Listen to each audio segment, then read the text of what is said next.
Hey, this is Bob from the 5 Acre Woods. Thanks for joining me today. Well, we're in the middle of the remnants of Hurricane Debby that blew through Florida and is making its way up the East Coast slowly, very slowly. And what I decided to do is to get my generator out and see what I can do with it because it does need a little bit of attention. And let's get going. I'm going to get it dug out of the shed, which we began to restore, and due to weather and due to time restraints of different things that we've done, we decided to put it off for right now until the sun shines a little bit better and get some more even temperatures because it has been just so hot, and we've got animals to deal with and just all of our other stuff that we normally do. So we're going to get right into this, and I'm going to get this out. I believe that it was running and it stopped because I think the low oil sensor stopped it. So I got new oil, and I'm just going to add some to it right now because I have no place to take this oil right now.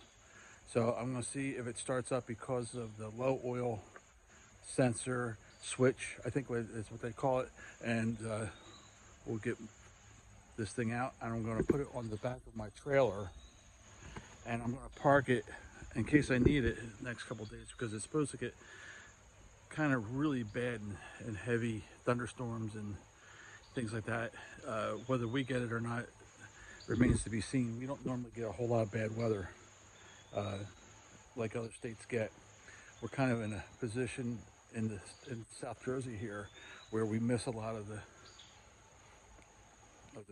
real bad parts of other weather that people experience like full force. We generally don't. And it's been raining on and off here, so I don't want to waste too much time. All right. I'm going to try and pull this around so it can be seen.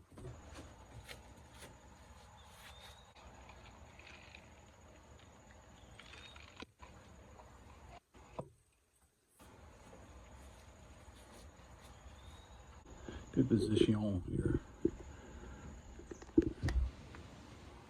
Okay, I got my camera up here positioned inside the shed. On here, that last little skinny part of this dipstick is the where it says low. So I'm going to test it now.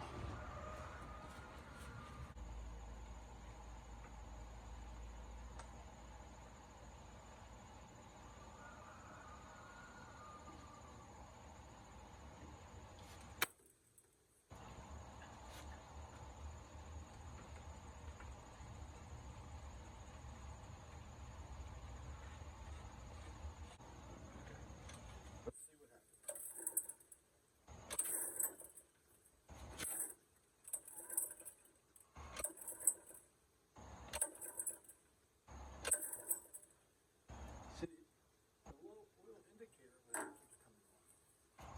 The low oil indicator light keeps coming on.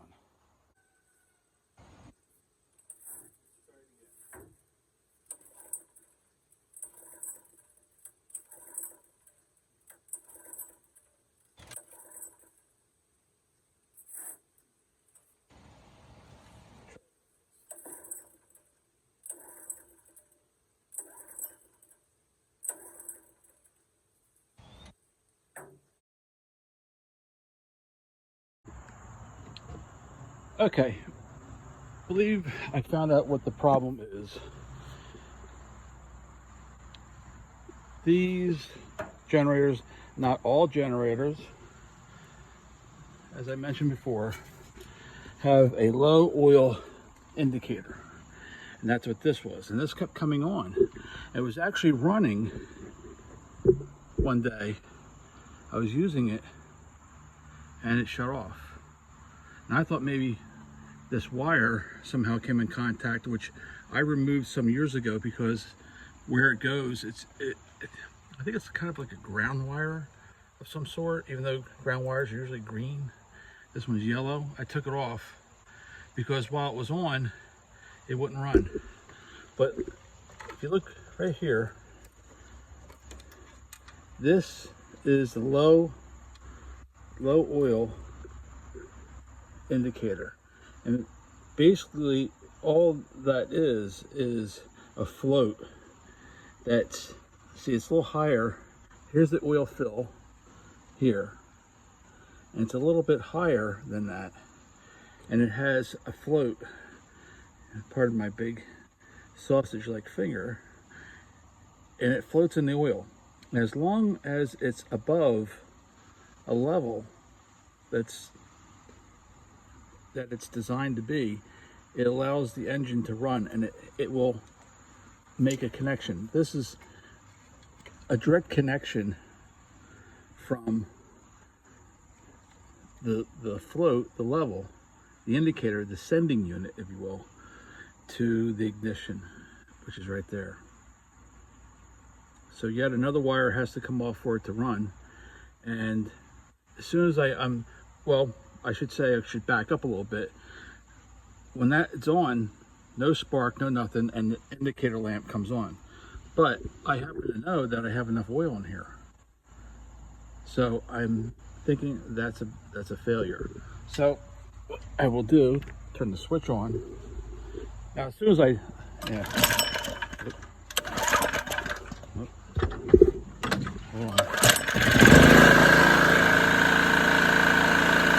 Comes on. I know you can hear me from right there. But there's no indication that it's low on oil. It's not making any noise, nothing. So we have a part failure. That's what was wrong. So I turn that off, and I will see if I can get a new low oil indicator. But to tell you the truth, I don't think I really need it. I keep an eye on it. You know, when I use it, I always check the oil, because that's one thing that is like a death sentence for these things, if they get, if you neglect the oil. And you don't have to change it that often either, because these things don't run for, they do run hours on end. I have run this generator probably, I think it was for about 5 days. And it didn't run constantly. I did shut it off sometimes because I just didn't want it to, you know, run endlessly, because it's just a small motor. And so far so good. It's been a good generator, and I didn't spend a lot of money for it. I bought it at our local ShopRite. Well, I should say local grocery store, which is called ShopRite. And I paid $199 for it. Probably about 10 years I've been running it, and it has had a couple issues. Like that one time it wouldn't start because this wire was on, and today it didn't start because this wire is on. So I'm going to just, you know, I'm not going to let these touch, but I'm going to let them, you know, put them together. So if I get ambitious one day and decide to order a part for that and put that in there, but I really don't think it's necessary, as long as you keep an eye on the oil level on these and change the oil. I was about to get to that. Changing the oil X amount of hours. I've done that maybe 2 times since I've owned it. And I sometimes go without using this for, you know, like a year. And it sits sitting in this shed, which is, it's going to be in a different spot now. 196 cc, just to give you an idea of what it will run. You know, 2 generators. Now hear a little thunder. 2 refrigerators and a freezer. Now, mind you, they don't run all the time. They come on, they go off, you know, they shut on and off. But as long as the lines are coming to our house for internet and TV, I run that. And we make coffee. We run anything that's 120. It's not a 220 capable. But you can get a 220. And the good part, one thing about our house is that the previous owner made a separate box so that he could run a 220 generator, hook up to, it plugs into the house, and with a cord that just comes right from the generator, which runs outside, of course, and it runs not our whole house, but all the necessities, like the heater, the well, because we have a well here, a well pump. So we you have a certain string of a circuit in the house where there's lamps and the TV, and you can run that on there. And as long as you have fuel for the generator, you know, whatever it is you burn, some are diesel, most of them are gas, some are propane. You can run these on propane. There's a kit. Now there's a guy on YouTube I watched named Tarrell, and he showed one time how to switch over your generator to burn propane, which actually is a better fuel. You know, it's cleaner fuel. You can store a lot of propane, whereas that gasoline, you can store it, but it's not exactly a safe fuel to store a lot of. And if you run into a situation where there's a storm, and there's a bad storm or an earthquake, the one time we had an earthquake here and it knocked our power out, and which are extremely rare, then these generators are good to have. Now this is a 3250, but that's not what it puts out. I mean, without a load, it'll put out 3250, but more, it's closer to like 25, what you'll get out of it, you know, what it actually, it just, you know, that's the way they sell them, because it's 3250. That's a large number, and yes, it does put it out there initially, and you get 2 outlets, and you actually get, I've never used these, you can use a DC 12 volt, and I don't know if that will start your car or not, or I think it'll charge your 12 volt battery. That's what it does. You unscrew these things. I've never used it, so I don't know how you plug into these things, but I think that it's like, I don't know, but anyway, you connect that to that's a ground, I think, and you can charge your 12 volt battery with that, and of course your AC 120, and your on and off switch, and oil indicator lamp, which I don't need anymore now. The only thing I will do before I get this ready for this event, which we may or may not need it, is to get the generator on. Well, I will leave it on here. It's a strange noise. I thought it was thunder, but I think it's maybe somebody shooting their gun. I'll get it on here because, to tell you the truth, to drag this thing over to where I set it up is incredibly heavy. And it's not on wheels, of course, you can see, but I will put this on wheels. What happened was, I'll show you what happened here. I put oil in it just to see if it was, the oil indicator was actually right, and I added oil, added too much, and when I opened this, the oil is leveled off inside here and ran onto the back here. A little bit got onto the ground, which I don't think it will really hurt anything too much. It's just a little bit of grass. But in spite of its looks, yeah, I'm going to.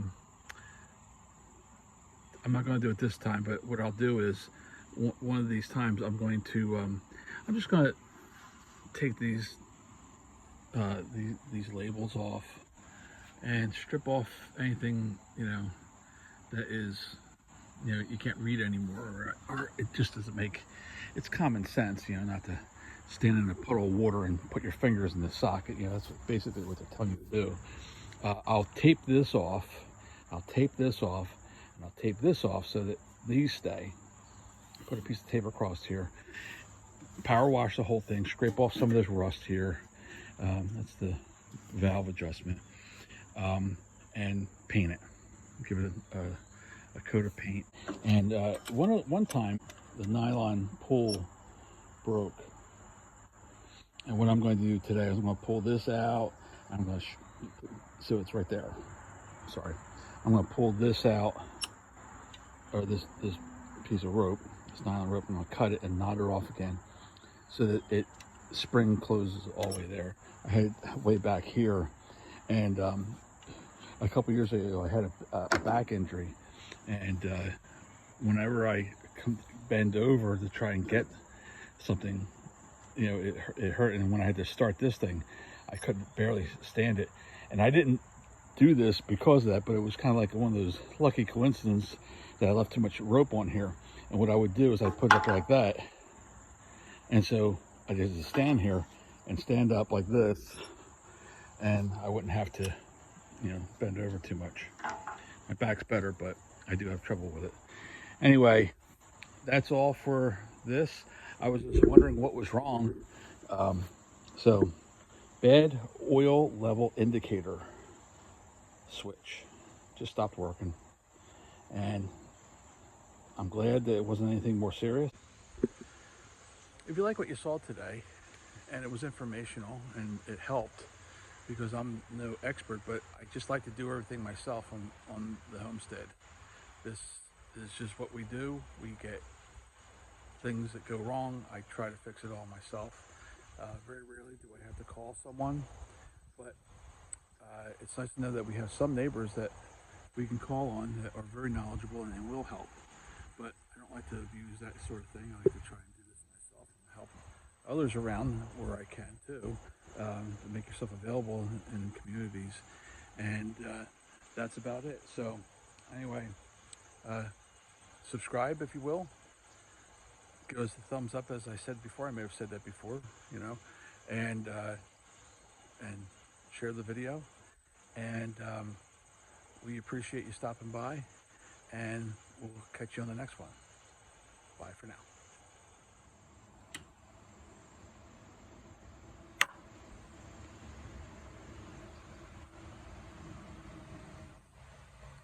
Just let you know I fixed it.